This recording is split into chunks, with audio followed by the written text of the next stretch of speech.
FIFA club ലോകകപ്പിലെ എക്കാലത്തെയും മികച്ച ഗോൾ വേട്ടക്കാരുടെ പട്ടികയിൽ ഒന്നാമതാവാൻ ഫുട്ബോൾ ഇതിഹാസം ലയണൽ മെസ്സി. നിലവിൽ 6 ഗോളുമായി മെസ്സി ഈ പട്ടികയിൽ 2ാം സ്ഥാനത്താണ്. 7 ഗോളടിച്ച ഇതിഹാസ താരം ക്രിസ്ത്യാനോ റൊണാൾഡോയാണ് ഒന്നാമൻ. വരും മത്സരത്തിൽ ഒരൊറ്റ ഗോൾ സ്വന്തമാക്കിയാൽ റൊണാൾഡോയ്ക്കൊപ്പം 1ാം സ്ഥാനം പങ്കിടാൻ മെസ്സിക്കാവും. ഗ്രൂപ്പ് എയിൽ നിന്നും 2ാം സ്ഥാനക്കാരായി ഇന്റർ മയാമി പ്രീ ക്വാർട്ടറിന് യോഗ്യത നേടിയിട്ടുണ്ട്. തന്റെ പഴയ ടീമായ PSG-യെയാണ് മെസ്സിയും സംഘത്തിനും പ്രീ ക്വാർട്ടറിൽ നേരിടാനുള്ളത്. ജൂൺ 29-ന് മെഴ്സിഡസ് ബെൻസ് സ്റ്റേഡിയത്തിലാണ് മത്സരം.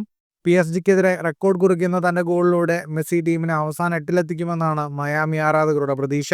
മയാമിയെ പ്രീ ക്വാർട്ടറിൽ എത്തിച്ചതോടെ മറ്റൊരു റെക്കോർഡും മെസ്സി തന്റെ പേരിൽ കുറിച്ചിരുന്നു.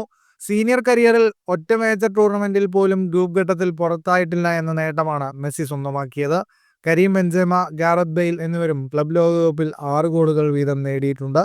ഫുട്ബോൾ ലോകത്തെ കൂടുതൽ വാർത്തകൾക്കും വിശേഷങ്ങൾക്കുമായി സ്പോർട്സ് കഫേ സബ്സ്ക്രൈബ് ചെയ്യുക.